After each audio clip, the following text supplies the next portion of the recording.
Hello, welcome to the Learn English Lab. Today's podcast is Career Satisfaction versus Financial Success. And this is really the heavy hitter, isn't it? The classic battle that I think you, the listener, have probably wrestled with at some point, probably more than once. Oh, without a doubt. It is the ultimate morning question. You know the scene I mean?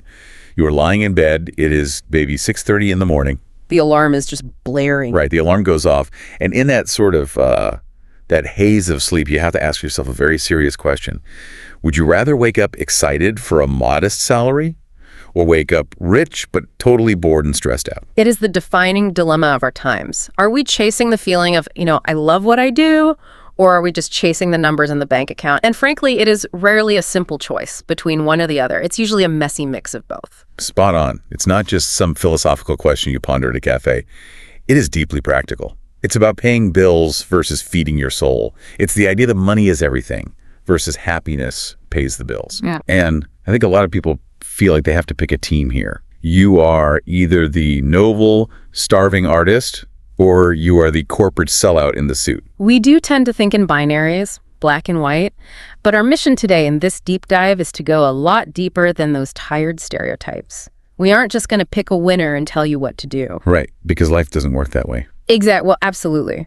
We are going to look at the deep analysis, some fascinating real-life stories, the psychological patterns behind why you choose what you choose, and hopefully find a strategy that actually works for you in the modern world. I love that.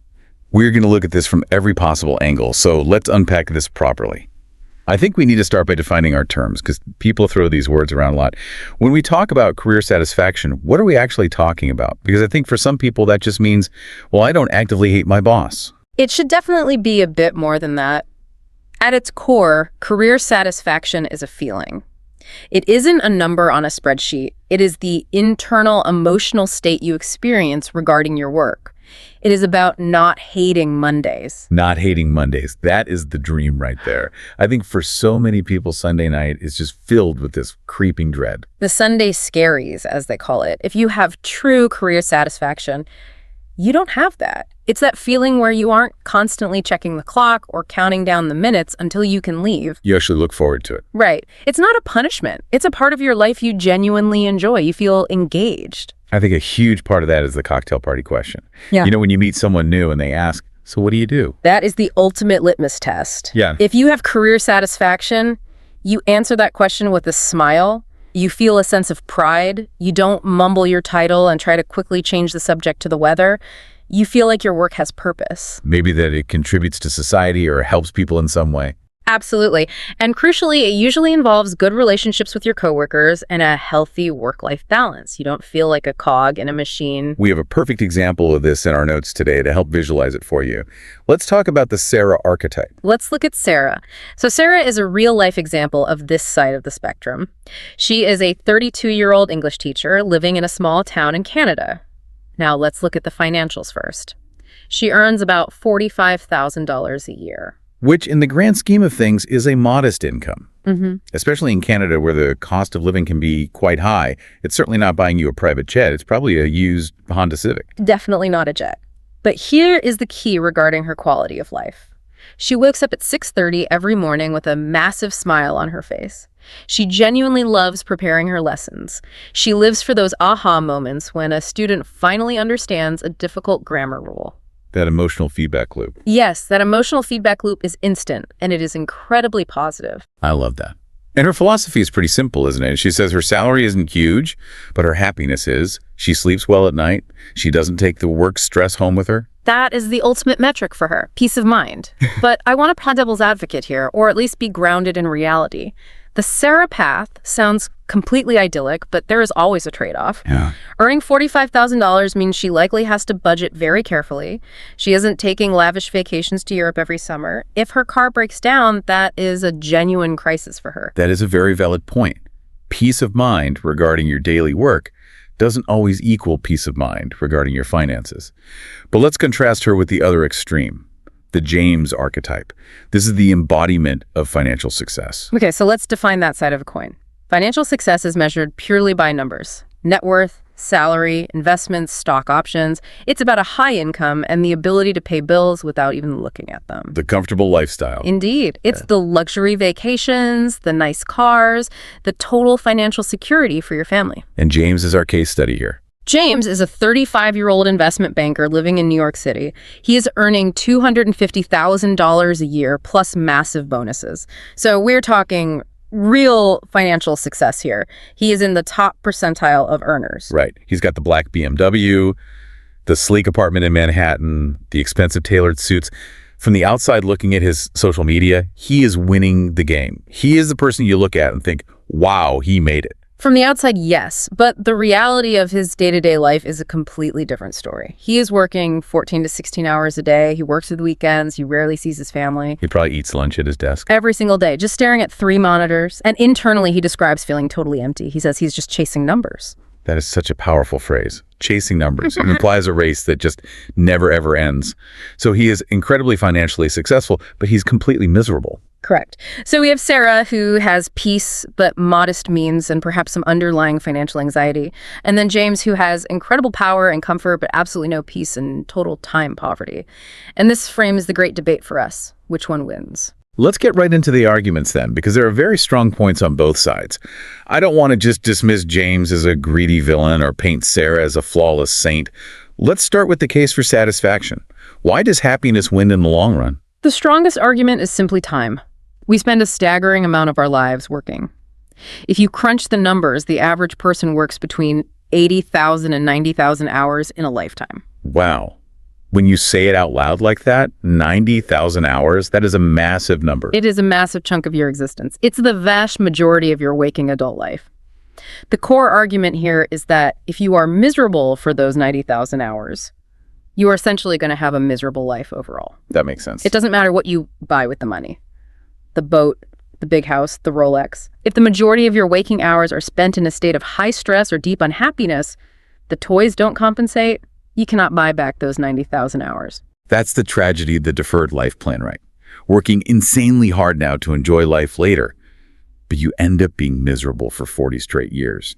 And there is solid data on this. We have to talk about the famous happiness plateau. Yes, this is a very famous study by Daniel Kahneman and Angus Deaton from Princeton.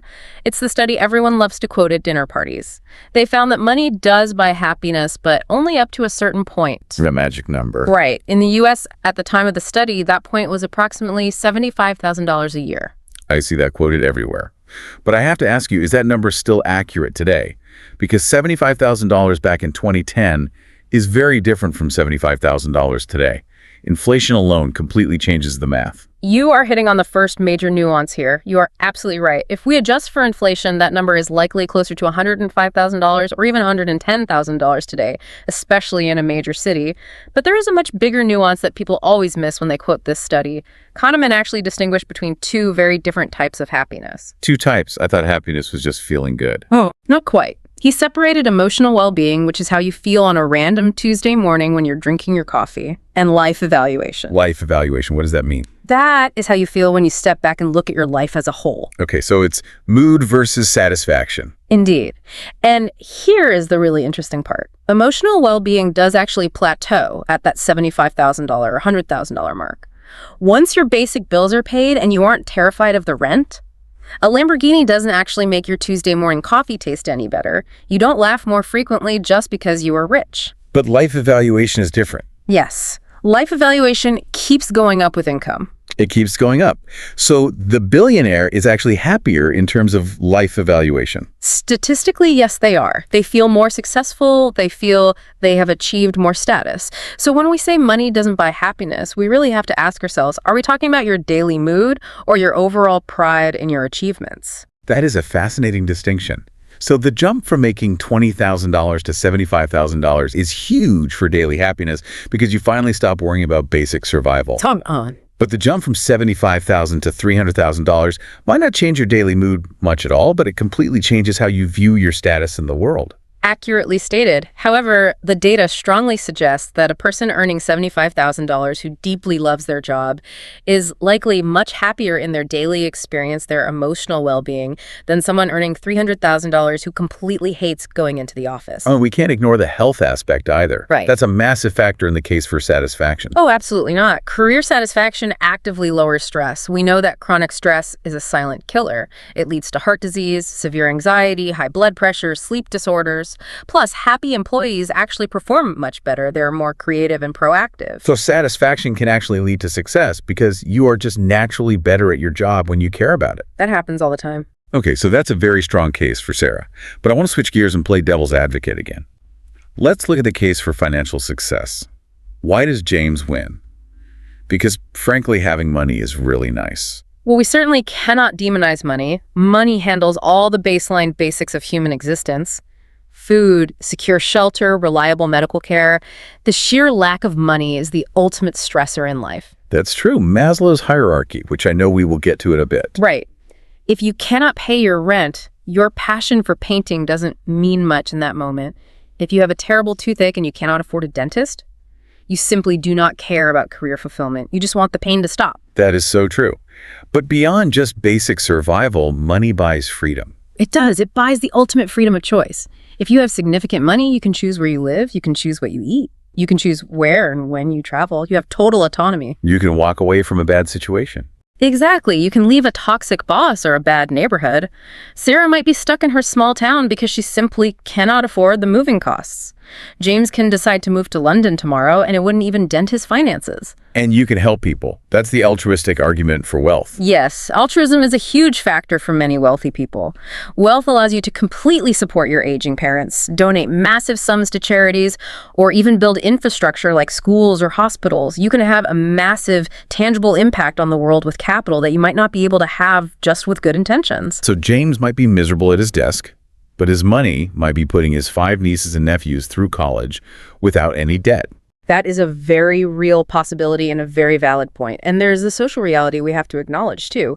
We live in a world that heavily judges status by wealth. We absolutely do.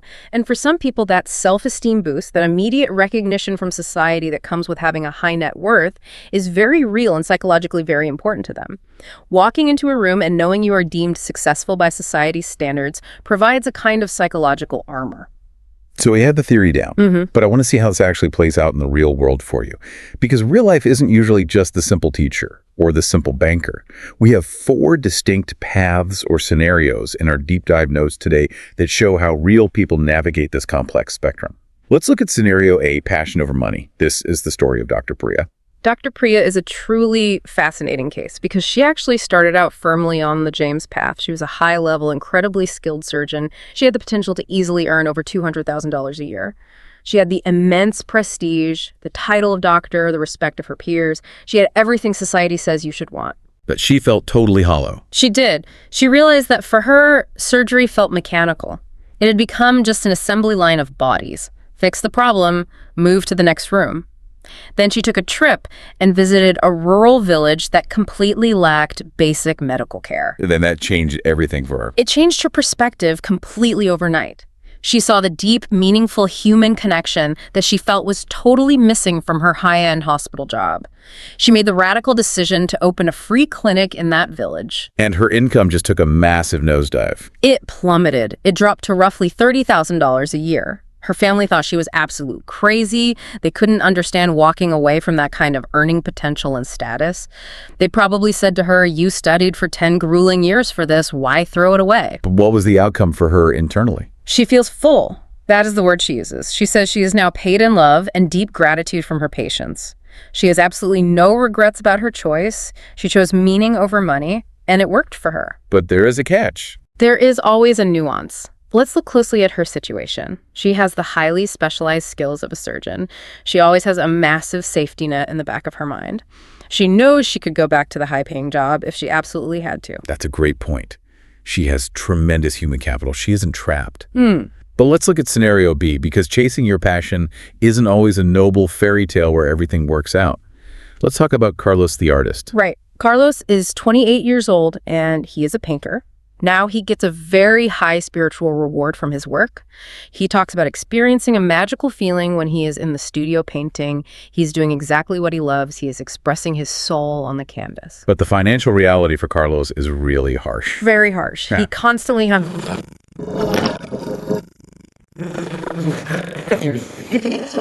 that he feels deeply. He experiences a lot of embarrassment when he hangs out with his financially successful friends who are buying their first houses or casually paying for rounds of expensive drinks.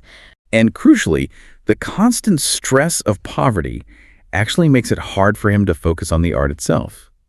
It's incredibly hard to paint a brilliant masterpiece when you are legitimately worried about the electric bill getting paid. Indeed. It is the classic starving artist reality. It looks incredibly noble and romantic in movies, but in reality, it is a brutal struggle. The lack of basic financial resources actually chokes the very passion he is trying so hard to protect. Now let's flip it completely to scenario C, money over passion. This is David the lawyer. David is a senior corporate lawyer based in London, pulling in about $350,000 a year. But his motivation was always entirely external. His parents desperately wanted him to be in a safe, prestigious career, so he just followed the script they wrote for him. And he hates it. He finds the actual work of law incredibly boring. He absolutely hates the grueling hours, but he is a prime victim of what we in the industry call golden handcuffs. I love this term, golden handcuffs. Can you break that down for the listeners so they really grasp it? Absolutely. It means he is completely trapped by his own elevated lifestyle. The handcuffs are made of solid gold, meaning the money and the perks are genuinely fantastic, but they are still handcuffs restricting his freedom. He has put his children in very expensive private schools. He has a luxury house with a massive monthly mortgage. He leases a brand new fancy car every 2 years. So he literally can't leave. Right. He stays in this highly stressful job that he deeply hates because he simply cannot afford to give up the lifestyle he has built around it. He has become a prisoner of his own financial success. That sounds suffocating. He's running on a high-speed treadmill that he can't ever step off. It really is. He might sit at his desk and dream of quitting to open a quiet little bookstore somewhere. But then he looks at his monthly expenses and realizes he is completely stuck. Okay, let's look for a glimmer of hope here. Scenario D, the unicorn. The absolute sweet spot. Let's talk about Mei Lin, the entrepreneur. Mei Lin is the absolute dream scenario that everyone wants. She was a tech worker in Singapore with a very safe, respectable $90,000 a year job. But she had this brilliant idea. She decided to quit her safe job to completely dedicate herself to building a new language learning app. That is a huge risk. Taking the leap like that is terrifying. It was terrifying. She earned absolutely nothing for 2 full years, zero income. She probably ate cheap instant noodles every single day and questioned her sanity. But she eventually succeeded. Her app took off, and now she earns over $500,000 a year. So she didn't just chase the money. She chased her passion for language and technology, and the money eventually followed her. That is the beautiful narrative, yes. But as an expert looking at the data, I have to add a massive caveat here for the listener. This story is incredibly inspiring, but it is also a textbook example of what we call survivorship bias. Explain survivorship bias. We look at Mei Lin on a magazine cover and we say, look, see, just follow your passion, take the big risk, and you will get rich. But what we don't see are the 1,000 other people who also quit their safe jobs to build an app, completely failed, went totally broke, and had to humbly go back to corporate life. The invisible failures. Right. For every single Mei Lin, there is a massive graveyard of failed startups. So while this is the ultimate goal, it is absolutely not guaranteed. It requires excellent timing, exceptional skill, and a very large amount of sheer luck. Fair point. We have to be realistic here. We can't just casually tell everyone listening to go quit their jobs today. So we've seen the real-world stories. Let's dig into the underlying psychology of all this. You mentioned Maslow earlier. How does that framework fit into this debate? Maslow's hierarchy of needs is essential to understanding this. Picture a large pyramid. At the very bottom, the wide foundation of the pyramid, you have your safety and physiological needs. That means food, secure shelter, warmth, physical security. Basically the things that money buys. Well, yes, money is the tool for the base. You absolutely need money for that foundational base. If you don't have that security and necessity, you cannot realistically focus on anything else higher up. If you are literally starving or if you don't know where you are sleeping tonight, your passion for playing the guitar simply doesn't matter. You are entirely in survival mode. But at the very top of that same pyramid is self-actualization. That is your creativity, your deeper purpose, reaching your full human potential. And that top tier is where career satisfaction actually lives. Right. So the synthesis of Maslow for our career debate is this. You need money to survive, to build that solid base, but you need deep meaning to actually thrive, to reach the top of the pyramid. You cannot ignore either end. That makes perfect sense. If you have the base but no top, like our banker James or our lawyer David, you are perfectly safe, but you are totally unfulfilled. If you have the top but no base, like Carlos the painter, you are spiritually fulfilled, but you are physically unsafe and stressed. We also have some major titans of industry weighing in on this debate. People like Steve Jobs and Warren Buffett have been very vocal about it. Yes, two very influential and culturally significant voices. Steve Jobs famously said to graduates, "The only way to do great work is to love what you do." Yeah. He truly believed that intense passion was the vital engine of human excellence. And Warren Buffett, what is his take on it? Buffett has a very colorful, very memorable quote on this topic. He says that taking a job you actively hate just because it looks good on your resume is like saving sex for your old age. That is a very vivid image. Typical Warren Buffett bluntness. It really is. The strong implication is that it's completely crazy to wait. Why endlessly delay your gratification and happiness until you are potentially too old to even enjoy it? But we absolutely have to look at the context of the messengers here. Both Jobs and Buffett were incredibly astronomically wealthy. Right. It's extremely easy to tell a stadium full of people to just follow your passion when you already have billions of dollars in the bank to fall back on. Correct. Their advice is valid in a philosophical sense, but it comes from a place of extreme financial privilege. If you are currently broke, just following your passion might not be the smartest immediate priority. You might realistically need to just follow the steady paycheck for a while to build that Maslow base. But the academic research does generally back up the happiness angle, right? It really does. There was a major Harvard study showing that people who actively prioritize time over making more money are generally much happier overall.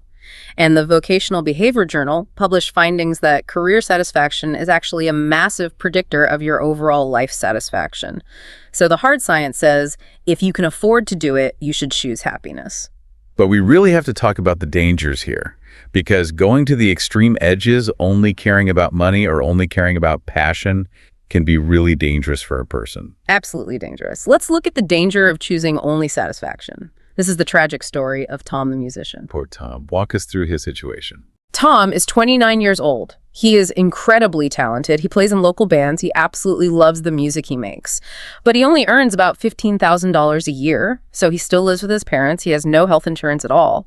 And the real kicker for him is that his long-term girlfriend recently left him specifically because of his lack of stability. She wanted to build a serious life, maybe buy a small house, have kids, and she realized he simply couldn't support that vision. That's a brutal reality check. Pure passion doesn't pay the rent.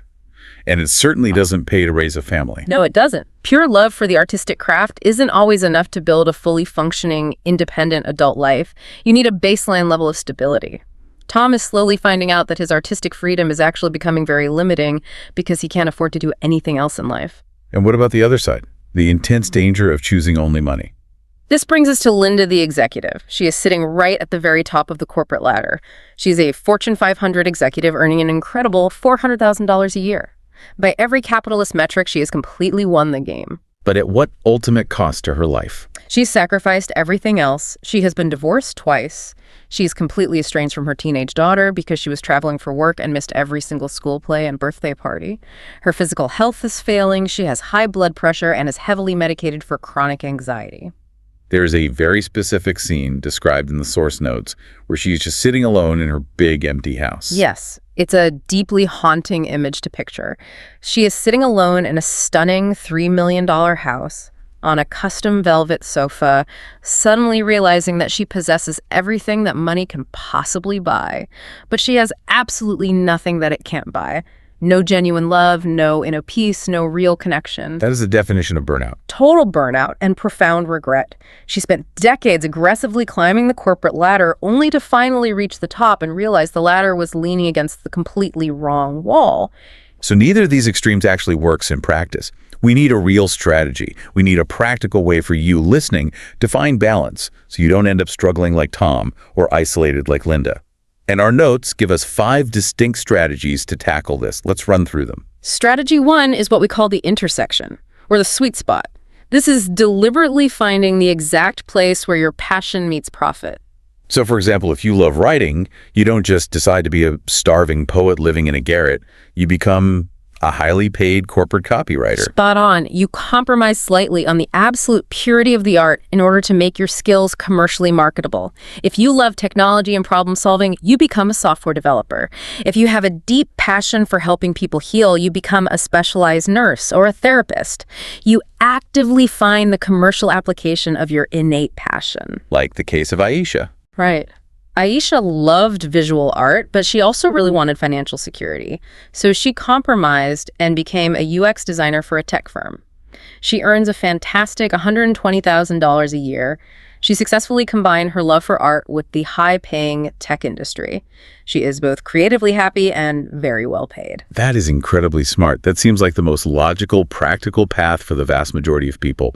What is strategy number 2? Strategy 2 is the enough principle. This is a mindset shift. It is about deeply defining a specific financial number for your desired lifestyle, rather than just blindly running on the treadmill chasing more for the sake of more. This is Mark Wright, the Wall Street guy who walked away. Yes, Mark is a perfect example. Mark was firmly on the James path, making huge money, but he finally sat down with a spreadsheet and did the actual math on his life. He realized he didn't truly need $300,000 a year to be happy. He realized that $70,000 was his personal definition of enough. Because it covered his actual needs. It covered his mortgage, his groceries, and his hobbies without stress.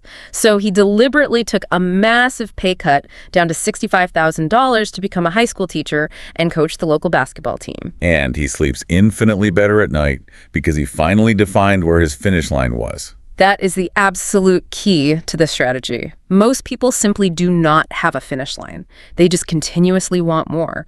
Mark clearly defined his enough. But doing that requires a massive amount of self-awareness and the rare ability to completely ignore what your rich neighbors are doing. It really does. But it sounds incredibly liberating if you can manage it. Okay, strategy 3. Strategy 3 is the stepping stone approach. This is a highly calculated, time-phased approach. You intentionally do the high-paying, perhaps slightly boring job for a few very specific years just to save up capital, and then you pivot to your passion. Like Rachel, the accountant. Rachel was a corporate accountant for 10 solid years. It was very boring work, but it came with very good pay. She didn't particularly love it at all, but crucially, she didn't inflate her lifestyle. She didn't spend the money on fancy cars or designer clothes. She aggressively saved almost everything she could. And then she made her move. Then at age 32, she used that massive pile of cash she saved to open her own custom bakery. She essentially used the boring, steady work to securely fund her ultimate dream. I really like that one. It's deeply practical. It's playing the long game with your career.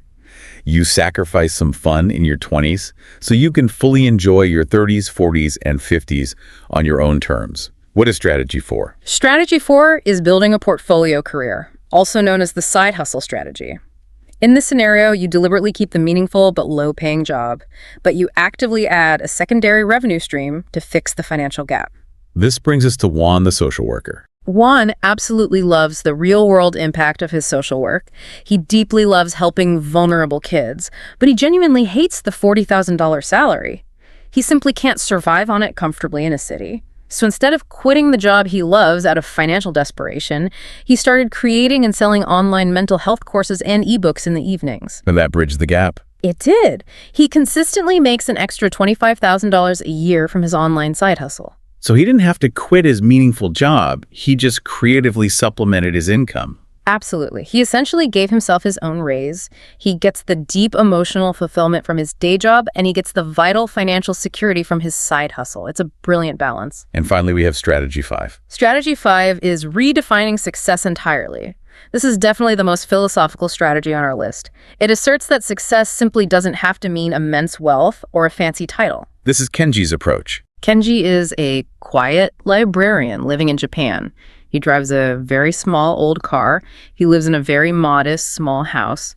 By traditional Western capitalist standards, he would be labeled entirely unsuccessful. But he doesn't see it that way at all. Not even slightly. He gets to read fascinating books all day long. He volunteers in his community, and he spends hours every single night having dinner and relaxing with his family. He genuinely considers himself to be highly successful because he has total peace of mind. He fundamentally changed the definition of the game so that he could actually win it. That transitions perfectly into the whole cultural aspect of this debate, because exactly where you live in the world radically changes how you and your peers view this issue. Kenji's view might be much more culturally accepted in certain places than others. It really does vary wildly. In the USA, for instance, the traditional overarching narrative has always been the American dream. That means wealth accumulation, visible status, constant upward mobility, the big suburban house, and the 2 luxury cars in the driveway. But interestingly, we are currently seeing a massive cultural shift, with Gen Z and younger millennials moving strongly toward purpose-driven work. They are actively rejecting the toxic hustle culture. What about Scandinavia? They always seem to have this figured out. It is a totally different mindset there. There is a very high cultural value placed on work-life balance. It's much less about endless individual accumulation of wealth and much more about living well collectively. Leaving the office right at 4 p.m. to go be with your kids is completely normal and expected. Then you have the extreme pressure in East Asia. Yes, incredibly high pressure. We briefly mentioned the Korean term earlier in our notes, gwarosa, which literally translates to death from overwork. That is just a terrifying concept to even have a specific word for. It is profoundly terrifying. It refers to a very real phenomenon where office workers literally drop dead from heart attacks or strokes purely due to the immense physiological stress of working too many hours. It is a very real, very tragic societal warning sign of what happens when there is an extreme, unbalanced focus on financial and corporate success above all else. And to end on a slightly lighter note, how does Latin America view this balance? In many parts of Latin America, they lean heavily into the concept of buen vivir, which translates beautifully to living well. This philosophy actively prioritizes close family ties, vibrant community, and personal harmony far above isolated material wealth. It essentially asks a very profound question. What is the actual point of having all the money in the world if you are completely alone? I love that concept, buen vivir. Now, since we are the Learn English Lab, we need to make sure this is highly practical for our English learners tuning in. We've naturally used a lot of specific advanced vocabulary today while exploring these concepts. Yes, we have. Let's look closely at the vocabulary toolkit for a moment. If you are discussing this exact topic, maybe you are in a high-stakes job interview or debating with your colleagues, you really need to confidently use words like fulfillment. That's much deeper and more permanent than just passing happiness. You need to know net worth, which is the total financial value of all your assets minus your debts. Burnout is a huge one we covered. Burnout is an essential term today. It's absolutely not just being tired after a long day. It's a total emotional, mental, and physical collapse resulting from chronic, unmanaged stress. Then there is side hustle, which is that secondary job or business you run. And finally, financial freedom, which is the ultimate goal of having enough passive income or savings that you simply don't ever have to work again if you choose not to. And for career exploration, if our listeners are actively looking for that sweet spot right now, what are some good options? Well, if you want to apply the intersection strategy we talked about, look for careers that inherently balance both sides. Roles like a nurse practitioner, a skilled data analyst, or an environmental scientist. These specific roles often pay very well, but also offer a very high sense of daily purpose. And we also want to send a strong reminder that it's never, ever too late to change course. The pivot is always possible. Absolutely. A career choice is not a life sentence. Look at some famous late bloomers. Vera Wang didn't become a famous wedding dress designer until she was 40. Jeff Bezos was actually working on Wall Street first before he pivoted to start Amazon. Julia Child didn't even start cooking until she was 36. And Colonel Sanders didn't successfully franchise KFC until he was 65 years old. That is always the most surprising fact to me, 65 years old. He started a massive global food empire right at traditional retirement age. It really proves the point. It's also a good reminder to actively avoid the hedonic treadmill. That's the very common psychological mistake of getting a big raise up to $120,000 and then almost immediately adjusting your lifestyle so you desperately want $150,000. If you do that, the cycle just never ends. You're always hungry for more and never satisfied. And the final piece of advice. Stop comparing your behind-the-scenes life to everyone else's Instagram highlight reel. Please stop doing that. Social media is highly curated. It only shows the glowing highlights, not the brutal daily struggle. You see the stunning beach vacation photos, but you don't see the massive credit card bill that funded it. You have to focus entirely on your own path. So as we finally wrap up this deep dive, We have a final powerful visualization for you, our listeners, to take away. The tree analogy. Yes. I want you to think of your entire career as a tree. The deep roots are your solid financial foundation, your fundamental stability. You absolutely need those roots to stand firm against the harsh winds of life. The branches and the green leaves are your passion and your daily satisfaction. That's the beauty, the outward growth, reaching up for the sun, and the sturdy trunk is the deliberate balance connecting them both together. A tree without strong roots is just going to fall over in the first storm. And a tree with roots but absolutely no leaves is just a dead piece of wood standing up. You inherently need both to be a healthy, thriving human being. I really love that visual image. We have some excellent closing quotes from our notes to send everyone off with today. The great Albert Schweitzer famously said, "Success is not the key to happiness. Happiness is the key to success." And legendary coach John Wooden framed it this way. Don't let making a living prevent you from making a life. That is definitely the one to write down and remember. Making a living is just the tool you use. Making a meaningful life is the actual goal. So here is our final challenge to you, the listener. Take a moment today and ask yourself, what is your actual enough number? Are you currently Sarah? Are you James? Or are you actively trying to be somewhere in between? Take one small, concrete step today. Polish your resume and apply for that better job. Finally, start that online course. Figure out what your unique balance looks like. Don't just drift through those 90,000 hours. And with that profound thought, we have come to the end of this deep dive. If you enjoyed this thorough analysis and found it genuinely helpful for your English practice and your life planning, please remember to like, share, and subscribe to this YouTube channel. It really does help us keep bringing you these extensive deep dives every week. Until next time, keep learning.